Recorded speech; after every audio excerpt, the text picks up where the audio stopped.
News for Aaron Rodgers. Let's call it an information darkness retreat. Mind you, Pittsburgh cleared the path for the fourth-time All-Pro after Russell Wilson and Justin Fields got up out of there, leaving a standing offer on the table for Rodgers.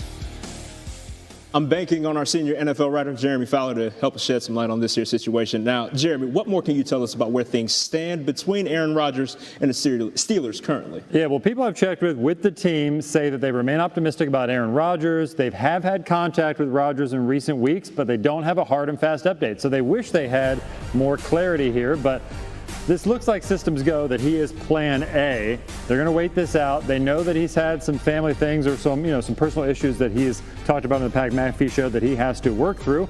And so they're willing to remain patient. I saw team president Art Rooney II at the owners' meetings earlier this week.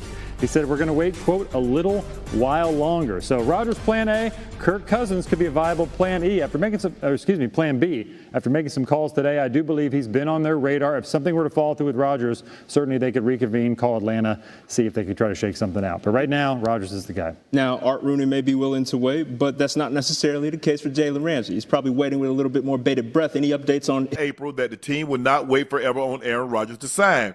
Rooney said last month Rodgers wants to come to Pittsburgh, but Rodgers has not made any public pronouncement about his intentions. And then today, Rooney was asked again about how long the team is willing to wait for him to make a commitment. A little while longer, I'll say the same thing. The Steelers start OTAs next week, and they run through June 5th. Three-day mandatory minicamp that ends off-season program wraps up June 10th. So to make a long story short, Art Rooney II is willing to wait however long it takes to get Aaron Rodgers.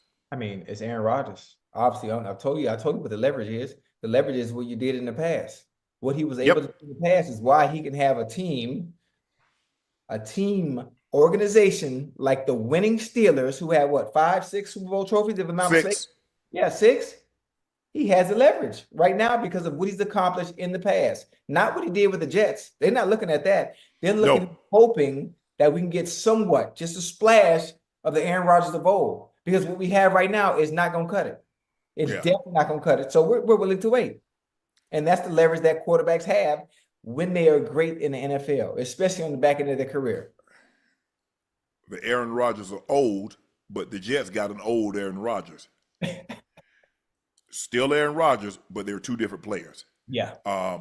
But like you said, I mean, you're in that division. You got Burrow and you got Lamar to deal with. And so in order for you to have a chance to win, you're going to have exemplary quarterback play. Got to. And they feel that he gives them the best opportunity. I heard what they said about Mason Rudolph and anybody else. No disrespect to them, no disrespect to Mason Rudolph. He's had his time. He's had his run in Pittsburgh. We know what that looks like. He's a quarterback. A journeyman. He's not if Mason Rudolph was what the Steelers and Mike Tomlin want us to believe, he would have never went to Tennessee. He'd have still been their quarterback, and they would not have been waiting for an Aaron Rodgers. Yeah. They would have not went and got Justin Fields and Russell Wilson last year. If Mason Rudolph was what they try to believe, we have confidence. Y'all had so much confidence in him, y'all let him go to Tennessee. That's all words. That's all hot air. They have to say those things. They got to say the right thing, especially when the individual is back in the building. You know you don't believe in him. You know you don't. You know he's not going to get the job done. Second string quarterback, third string quarterback, if that. You need Aaron Rodgers, which is why you're waiting, because there's only so many quarterbacks out there you can go get. You're not going to get none of them now. Nah, it's a wrap. Yeah. What you ain't have, you won't be getting. So you only got one choice. That's Aaron Rodgers. Ocho, Brock Purdy says he's 100% a top 10 quarterback in the NFL. I'm a top 10 quarterback. I'll leave it at that. Purdy is now the 7th highest paid quarterback in the NFL. Purdy says he took less money because he doesn't need every penny for himself and wants the team to win. Obviously, I want to get a deal what I deserve, also surround myself with guys around me, not just try to take every penny for myself. He signed a 5-year, $265 million with $181 million guaranteed. If you look at your screen, you'll see what he's going to make after taxes, $53 million. Federal income tax is going to take $19,567,892. California is going to take $7,529,000. Federal payroll tax, $1,254,153. California SID tax, $1,686. Total in taxes, Ocho, $28,352,731. He gets to bring home a little less than $25 million. I want to address this top 10, this top 10 quarterbacks. You want to address the top 10? Yeah. Okay. Is Brock Purdy, chat, is Brock Purdy a top 10 quarterback? Is he? Yeah, I mean, you shit. He said it, not me. I want to. But I'm asking you, is he a top 10 quarterback?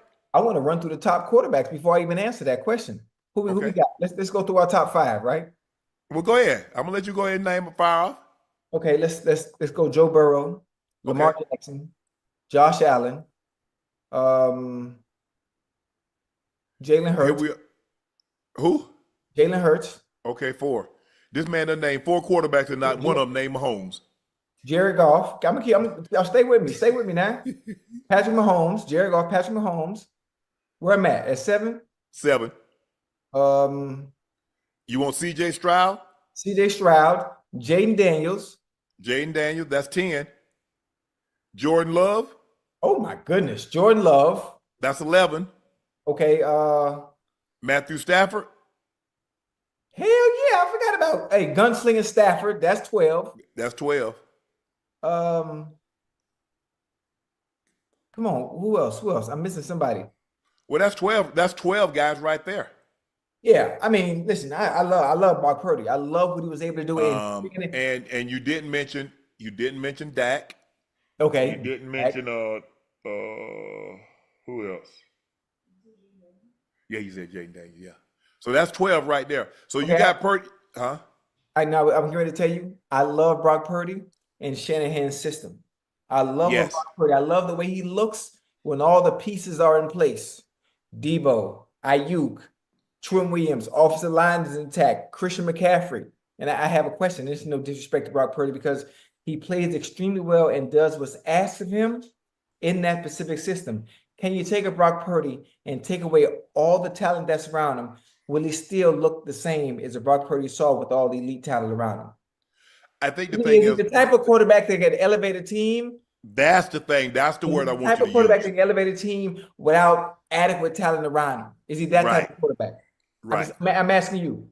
Yeah, that's the word I wanted you to use. I didn't want you to strip all the talent because every quarterback has talent. But I believe there are certain quarterbacks that elevate the talent that they have. That's what made Brady special. Brady could elevate the talent. Now, as he got older, he needed people to help elevate him. Right. That's okay. But he had 18, 19, 20 years of elevating others. So if he wanted to get a little help the last couple of years, by all means, I welcome that. Mm-hmm.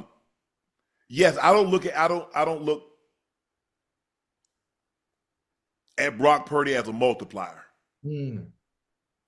What I mean by that, I don't believe he can just take ordinary people and make them great, really good, great. Right. I think, can he get the ball there?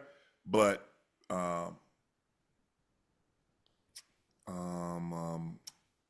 Christian McCaffrey is pretty good without him. Kittle was Kittle without him. Very good. I think Debo had that all-pro year without him. Mm-hmm. So he's a really good. He understands the offense. He gets the ball out of his hands. He doesn't have the. He throws with great anticipation because he doesn't have the strongest arm. So he has to let the ball go a lot sooner than a lot of these quarterbacks do. Mm-hmm. And in Kyle's system, it requires you to have a great understanding of that offense. It has you have to have a great recall, process information like this. Yeah, he's good at it. That's why I said he's excellent. I want to talk about how this man make $53 million and he gonna come home with $24 million. How Uncle Sam get